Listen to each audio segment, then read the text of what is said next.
जय हरी मंडळी, जय हरी मित्र हो. मी नवनाथ तुमच्याबरोबर महत्त्वाचा पाठ आणि अतिशय महत्त्वाच्या व्यक्तीच्या विषयीचा, देवाच्या विषयीचा हा पाठ आहे, ज्याच्यामध्ये आपण ज्यांना संत वामनभाऊ बोलतो.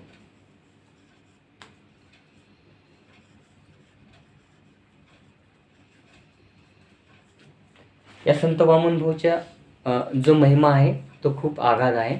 कारण त्यांच्याकडे जी शक्ती होती ती बहुधा आपण कुठल्याही सामान्य व्यक्तीकडे बघू शकत नाही. त्यांच्याकडे वाचासिद्धी होती, जी वाचासिद्धी बहुतेक कुणाकडेही असू शकत नाही. कारण त्यांचं जे आचरण आहे खूप मौल्यवान होतं, त्यांचं आचरण खूप शुद्ध होतं आणि त्यांच्या जे केलेल्या गोष्टी आहेत त्या खूप भारी आणि चांगल्यापैकी होत्या. म्हणूनच त्यांचं आज इतिहासामध्ये आणि क्रांतीमध्ये त्यांचा खूप मोठा वाटा आहे. त्यांचे सामाजिक कार्य आहेत त्याच्यामध्ये खूप आणि विशेष म्हणजे कुठल्याही संत म्हणलं की त्यांच्यावर कुठलं तरी बोट ठेवलं जातं किंवा त्यांना कुठलं तरी नाव ठेवलं जातं की हे बाबा असे आहेत किंवा हे असे आहेत, महाराज असे आहेत, अशा प्रकारचं. परंतु संत वामनभाऊचं नाव घेतलं की त्यांच्यावर कुठलंही गालबोट लागत नाही आणि त्यांच्याविषयी बोलायचं जरी म्हणलं तरी बहुतेक प्रत्येक जणाला त्याच्यावर विचार करावा लागतो. त्यांचं नाव घेतानाही विचार करावा लागतो, त्यांच्याविषयी बोलताना विचार करावा लागतो आणि त्यांच्या विचाराच्या विषयी विचार करण्यावरही त्यांना विचार करावा लागतो. अशा प्रकारची ही व्यक्ती होती संत वामनभाऊ आणि त्यांच्याविषयी आपण आज त्यांचा ही स्टोरी तुम्हाला पूर्ण माहिती मिळावी म्हणून ही मराठीमध्ये मी घेऊन आलोय. आणि ही सगळ्यामध्ये महत्त्वाचं म्हणजे यांच्या जन्मापासून त्यांच्या मृत्यूपर्यंतचा पूर्ण इतिहास हा खऱ्या अर्थाने बघणार आहोत. कारण लोकांनी फक्त ऐकलेलं आहे, पण आपण हे डोळ्यासमोर ठेवून अशा ही जी आहे करणार आहोत. सगळ्यात महत्त्वाचं पार्ट आता ही कथा कुठली आणि कशी आणि केव्हाची. आता महत्त्वाचा पार्ट आहे 1/7/1891. आता याच्या पहिला जो काळ होता तो आपण जर पाहिलं तर मुंबईच्या दिशेने जर आपण गेलो तर अहमदनगरच्या नंतर पाथर्डीच्या नंतर जे आहे ते पाथर्डीच्या नंतर खरोंडी कासार आणि खरोंडी कासारच्या नंतर पुढे भालगाव आणि भालगावच्या नंतर चकला बोरगाव आपण ज्याला बोलतो ते चकला बोरगावच्या या ठिकाणची ही एक छोटीशी कहाणी. आणि आपण जर बघितलं तर याच्यामध्ये सगळ्यात महत्त्वाचं म्हणजे फुलसांगवी हे गाव. आता जेव्हा आपण फुलसांगवीला जर बोललो तर आपल्याकडे जो आहे 61 नंबरचा हायवे आहे जो डायरेक्ट फुलसांगवीमधून निघून जातो. याच्यामध्ये पण खरोंडी कासारच्या नंतर पुढे गेलं की लगेच मोठा हायवे लागतो आणि या हायवेतून पुढे गेलं की मिरसांगवी वगैरे त्या मार्गाने डायरेक्ट आपण जो आहे तो फुलसांगवीला जाऊ शकतो. अशा प्रकारचा हा मार्ग 61 नंबर हायवे ज्याला आपण 222 हायवे पण बोलतो, एकमेकाला जोडलेला हा हायवे आहे. आणि याच्यामध्ये सगळ्यात महत्त्वाचा भाग तो सुरू होतो तो आहे फुलसांगवी हे गाव. तर फुलसांगवी या गावामध्ये जे आहे तोलाजी सोनवणे आणि राहीबाई सोनवणे यांच्या पोटी जो मुलगा जन्मला त्यांना संत वामनभाऊ बोलतो आपण. जे वामन त्यांचं नाव होतं, पण भाऊ हे नाव कसं पडलं याच्यावरही आपण एक स्पेशल आणि स्वतंत्र टॉपिक आपण बघूया, महत्त्वाची गोष्ट आहे म्हणून. आणि महत्त्वाची गोष्ट म्हणजे त्यांचा जन्म कुठे झाला. त्यांचा जन्म जो झाला त्यांच्या आजोळी जे सावरगाव चकला आहे या ठिकाणी त्यांचा बोरगाव चकला आहे या ठिकाणी त्यांचा जन्म झाला. जे मी बोललो जायचं कसं तर ते सांगितलं होतं. मुंबईच्या दिशेने गेल्यानंतर अहमदनगर पाथर्डीनंतर खरोंडीनंतर पुढे भालगाव आणि भालगावच्या नंतर पुढे एक टर्न जातो छोटासा, त्या टर्नमधून बोरगाव चकला या गावी जातं आणि तिथेच त्यांचा जन्म झाला.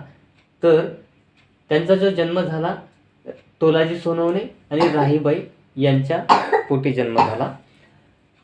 आता यांचा जन्म कधी झाला मग 1/7/1891 शुद्ध सोमवार श्रावण सोमवार, शुद्ध श्रावण सोमवार या दिवशी राहीबाई यांच्या पोटी संत वामन भाऊ यांनी जन्म घेतला. असे बोलतात की जेव्हा त्यांचा जन्म झाला त्यावेळी अचानक असे दिवे वगैरे लावले. भरपूर अशा घटना ज्याच्यामध्ये पर्यावरणामध्ये पण घडलेल्या होत्या, वातावरणामध्ये पण भरपूर बदल झाले होते. लोकांना ते वातावरण असं वाटायचं की आता काहीतरी नवीन होणार आहे, अशा प्रकारचे एक वातावरण निर्माण झालं होतं. आणि अशा प्रकारच्या ज्या घटना आहेत फक्त कुणीतरी महापुरुष जन्माला येतो त्याच वेळी घडतात, म्हणून अशा प्रकारची घटना घडली असं लोक सांगतात. ही एक खरी कहाणी आहे. आणि याच्यानंतर त्यांच्या जन्मापासूनच हे अशा प्रकारचे ज्या घटना आहे घडत गेल्या, इव्हेंट्स आहेत घडत गेले, विशेष घटना ज्याला बोलतो आपण त्या घडत गेल्या.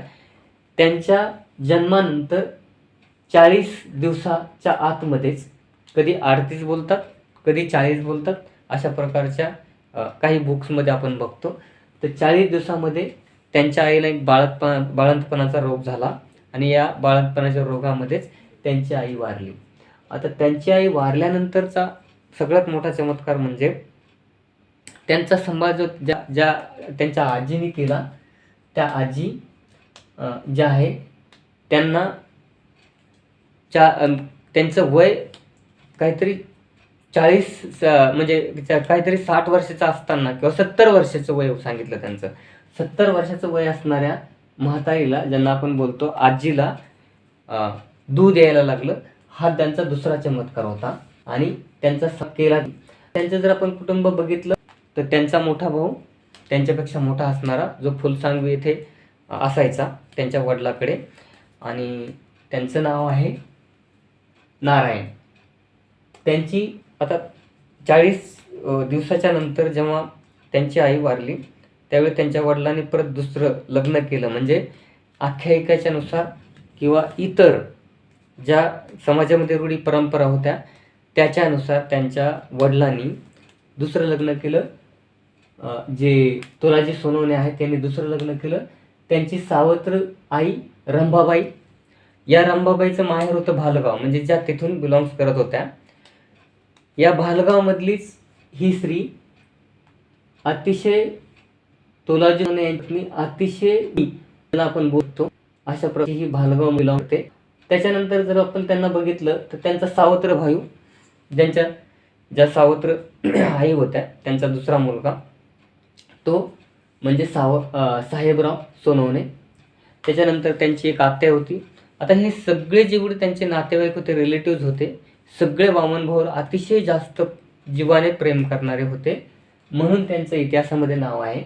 आणि अशा प्रकारची संताबाई त्यांची आत्या, ती सुद्धा जी आहे ती ज्या घराण्यात दिलेली ते सुद्धा भालगाव हे गाव आहे.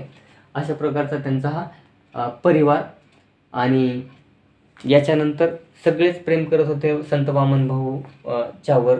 आणि 4थीपर्यंत जे शिक्षण आहे ते शिक्षण त्यांचं बोरगाव चकला या ठिकाणी झालं. आणि बोरगाव चकला या ठिकाणी होत असतानाच, हे पहिले चमत्कार घडत असतानाच, त्यांचं एज्युकेशन जे होतं ते, एक छोटासा मुलगा खूप असा मॅथ्समध्ये परफेक्ट होता. एक गुरुजींनाही न सुटणारी गणितं ही त्यांना सुटायची असं म्हटलं जायचं. त्यांचे जे गुरुजी होते ते काही बुक्समध्ये त्यांचे गुरुजी आहेत ते मॉमेडियन होते, एक मुस्लिम होते, आणि तेही त्यांचे खूप गुण गात होते. काही याच्यामध्ये त्यांचे गुरुजी हे इतर धर्माचेही होते, परंतु ते त्यांचे गुण गातात की वामनभाऊसारखं शिक्षण किंवा त्यांच्यासारखं जे नॉलेज आहे, त्यांच्यासारखं जे ज्ञान आहे कोणत्याही विद्यार्थ्याला नव्हतं त्या काळीसुद्धा. जे मास्तरापेक्षाही जास्त अगोदर त्यावेळचे पाढे होते. एक काहीतरी विशेष असे त्यांचे जे गणितं होते ते त्यांच्यामध्येही परफेक्ट होते. इतर नॉलेजही त्यांचं खूप जास्त होतं. आणि खास करून श्रीकृष्णाचं जे भगवद्गीतेचं जे ज्ञान होतं हे खूप जास्त होतं त्यांचं.